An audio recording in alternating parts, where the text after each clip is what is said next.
Visualise करता है कि वो एक मॉन्स्टर बन चुका है। वो पूरे शहर को तबाह कर रहा है और इन्हीं ख्यालों के चलते वो अपनी लैब में जाता है, जहाँ पर वो उस सीरम को जिसे वो टेस्ट कर रहे होते हैं खुद पी लेता है और सीरम पीते ही वो बेहोश हो जाता है। जब उसे होश आता है और वो मिरर के सामने जाता है और मिरर में अपने आप को देखता है तो पूरी तरह से हैरान हो जाता है, क्योंकि शर्मन पूरी तरह से फिट एंड फाइन हो चुका है। वो पहले वाला शर्मन नहीं रहा, उसकी बहुत अच्छी फिजिक बन चुकी है, जिससे शर्मन बहुत खुश होता है। वो जल्दी से शॉपिंग करने के लिए जाता है और अपने लिए अच्छे कपड़े खरीदता है और एक बार फिर से लैब में आकर अपनी रिसर्च, अपने एक्सपेरिमेंट को अंजाम देने लगता है। यहाँ पर कार्ला आ जाती है, जो शर्मन को देखकर पहचानती नहीं है, क्योंकि उसने 250 पाउंड से रिड्यूस किया होता है। शर्मन भी उसे अपनी असलियत नहीं बताता और अपना झूठा नाम बताता है, जो बड़ी लव होता है। इसके बाद उससे फ्लर्ट करना शुरू कर देता है और जब वो उसके शोल्डर पर हाथ रखता है तभी उसका हाथ फूलना शुरू हो जाता है, जिससे शर्मन समझ जाता है कि जो सीरम उसने पिया है उसका असर अब खत्म हो रहा है। कार्ला से कहता है कि हम शाम को मिलेंगे और इसके बाद वो कार्ला को वहां से निकाल देता है।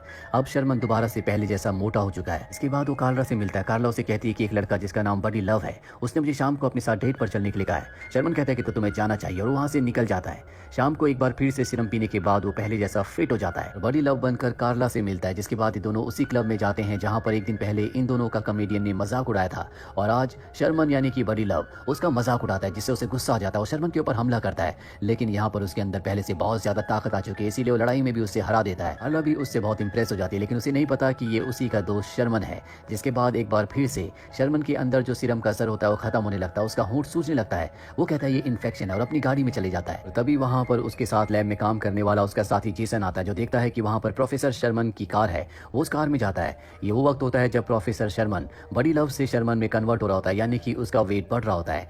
जेसन समझ जाता है कि उसने सीरम को अपने ऊपर टेस्ट किया है। अगले दिन शर्मन जब अपनी क्लास में जाता है तो क्लास में कोई भी नहीं होता, बल्कि उसका बॉस वहां पर उसका इंतजार कर रहा होता है। उसका बॉस शर्मन से कहता है कि हार्लिन, जो तुम्हारे प्रोजेक्ट में पैसे लगाना चाहता है, फ्राइडे को तुमसे मिलेगा। वो उस चूहे के ऊपर टेस्ट देखना चाहेगा जिसका वेट 20% कम हुआ था। इसके बाद वो डिसाइड करेगा कि वो तुम्हारी रिसर्च, तुम्हारे प्रोजेक्ट पर पैसे लगाएगा कि नहीं। उस दिन जिस दिन शर्मन को हार्लिन के सामने प्रेजेंटेशन देनी है, उस दिन वो अपनी लैब में बड़ी लव बनकर काम कर रहा होता है और तभी वहां पर उसके साथ काम करने वाला उसका जो लैब पार्टनर है, जिसका नाम जेसन है, वो आता है। और जब वो उसे बड़ी लव के रूप में देखता है वो उसे समझाता और कहता है कि तुम्हें बार बार सीरम नहीं पीना चाहिए, इसके साइड इफेक्ट भी हो सकते हैं। पर बड़ी लव किसी की बात सुनने के मूड में नहीं है, इसीलिए वो जेसन को एक कमरे में बंद कर देता है और कहता है कि आज मैं कार्ला के साथ डेट पर जा रहा हूँ। और इसके बाद वो कार्ला के साथ डेट पर चला जाता है, जहाँ पर उसे अपना हेड भी मिलता है, जो उसे नहीं पहचान पाता क्योंकि इस वक्त वो बड़ी लव के रूप में होता है। और अब वो कार्ला से कहता है कि मुझे किसी भी कीमत पर शर्मन चाहिए, आज उसकी प्रेजेंटेशन है, मुझे वो कहीं भी नहीं दिख रहा। और तभी उसके मन में एक आइडिया आता है। बड़ी लव से कहता है क्या तुम प्रेजेंटेशन दे सकते हो?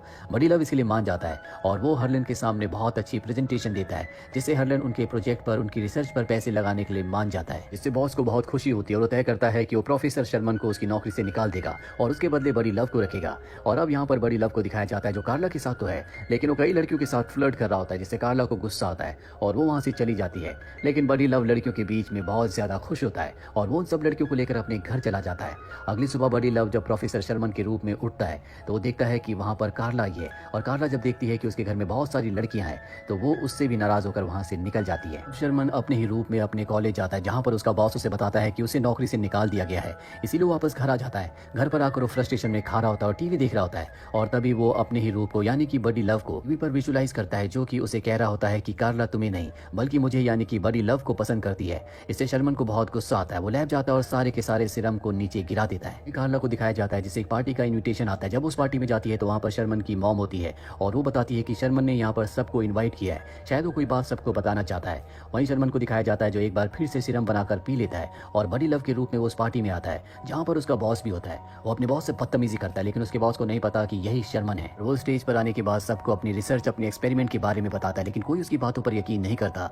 और अब वो दोबारा से एक बार फिर से शर्मन बन रहा होता है, इसीलिए सीरम पीने लगता है। लेकिन तभी वहां पर उसका दोस्त जेसन आ जाता है। वो कहता है कि तुम बार बार सीरम मत पियो, इसके साइड इफेक्ट तुम्हारी बॉडी में हो रहे हैं। ये सुनकर उसे गुस्सा आ जाता है, वो उस पर भी हमला करता है और अगले पल वो एक बार फिर से सबके सामने शर्मन बन जाता है, जो देखकर सब शॉक्ड हो जाते हैं। और अब वो सबसे माफी मांगता है, जो भी उसने बड़ी लव बनकर गलत काम किए थे, जिसका भी दिल दुखाया था या जिससे भी बदतमीजी की थी, वो उन सब से माफी मांगता है। कार्ला उससे पूछती कि तुमने ऐसा क्यों किया? वो कहता है मैं तुमसे प्यार करता हूँ और मुझे पता है कि मेरे मोटे होने की वजह से तुम मुझे कभी एक्सेप्ट नहीं करोगी। और ये कहकर उदास होकर वहां से वो चला जाता है। तभी कार्ला उसके पीछे आती है और उसे कहती है कि मैं भी तुमसे प्यार करती हूँ। ये सुनकर शर्मन को बहुत खुशी होती है और इसके बाद ये दोनों के दोनों अंदर आकर डांस करना शुरू कर देते हैं। शर्मन की मॉम उन दोनों के लिए चीयर करती है और इसी के साथ ये फिल्म, ये कहानी यहीं पर खत्म हो जाती है। उम्मीद करते हैं कि ये कहानी आपको पसंद आई होगी।